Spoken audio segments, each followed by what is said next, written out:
in my organization, SMILE, which is a youth leadership development and mentoring organization, we have this, mantra, and that says that youth are not leaders of tomorrow. Youth are today's leaders because the future starts now. And the more we think about it and the importance of understanding that the future starts now, the more we understand the need to make this very, very necessary investment. Recently, the Secretary General of the United Nations had made a remark, in his remark, had said that he launched a policy brief calling for governments to make youth participation the norm, that's the key word, and not the exception. And he also added that he had made this call across decisions and policies around the world. Our youth are undervalued.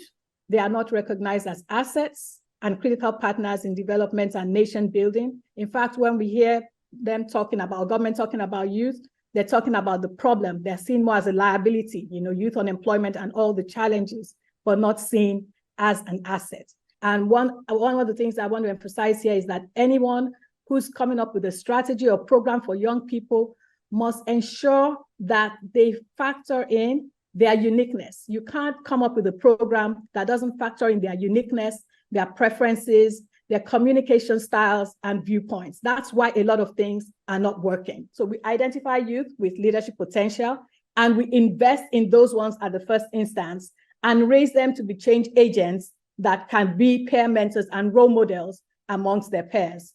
We also empower them to lead today. So we ask them at their own level to identify problems that they would like to solve, and we give them the required support to begin to apply those leadership skills, even from high school to real life situations.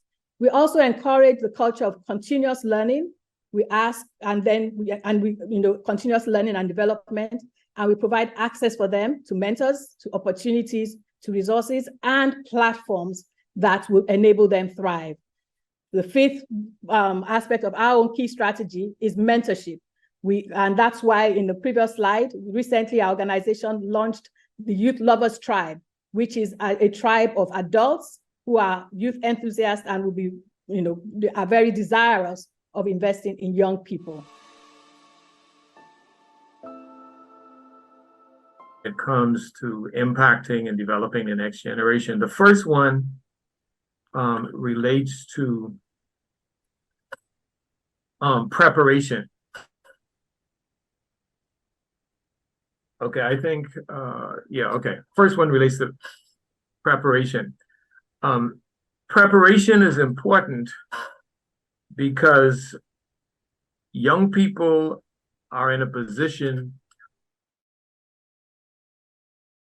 where to do is we have tried to prepare young people for tomorrow, but we actually have to prepare them today if we want to achieve success. So we have to, we cannot wait until they grow up or are refined to put them in a position for leadership. So young people need to be prepared now.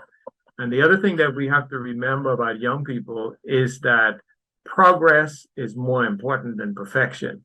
So sometimes we look at young people, we look at their faults, we look at their shortcomings, and then we use that as the barometer as to what should happen with them. Location is critical. One of the problems that we have experienced traditionally when working with young people is that we had young people out of sight.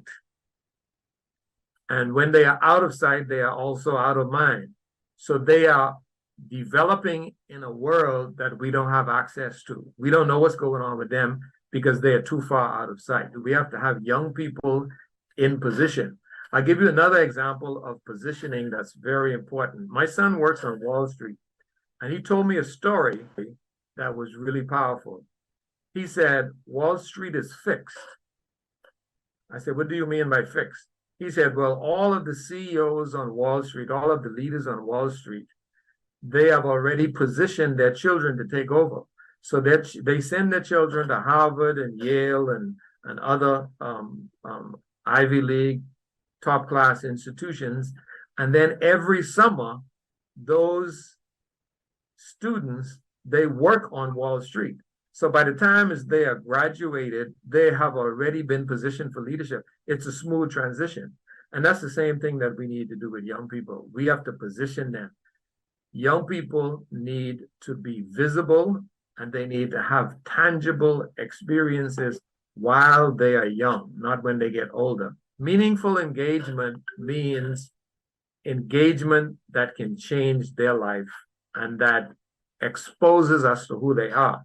So one of the things that we started doing with our youth day and our children's day at our church is that every time we have a youth and children's day, in the past, it used to feature the youth pastor, the youth leaders with some involvement of the children. Bill Gates said, he said, in the 21st century, leaders are those who empower or empower others. Leaders are those who empower others. True leaders must be intentional about raising the next generation. True leaders must identify right from the beginning their replacement and begin to directly or indirectly groom them. True leaders makes succession a very intentional activity, or else we don't have success in our leadership. I got this from our relationship with our founder, Dr. Miles Monroe. Dr. Miles Monroe literally raised another generation before he left by giving access.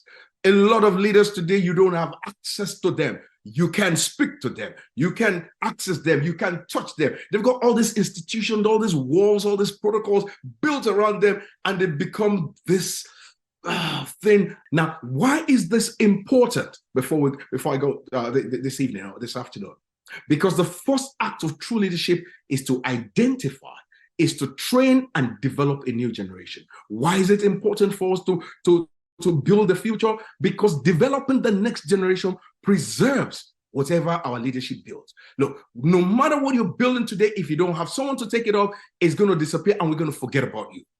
So developing the next generation preserves whatever our leadership built. Why is it important as well? It helps to produce one that is greater than ourselves. Why? Because the role of leadership really is to determine the direction, security, prosperity, cultures of society and nation. So therefore, leadership determines everything, but it must be willing to invest in the next generation and allow them to flourish.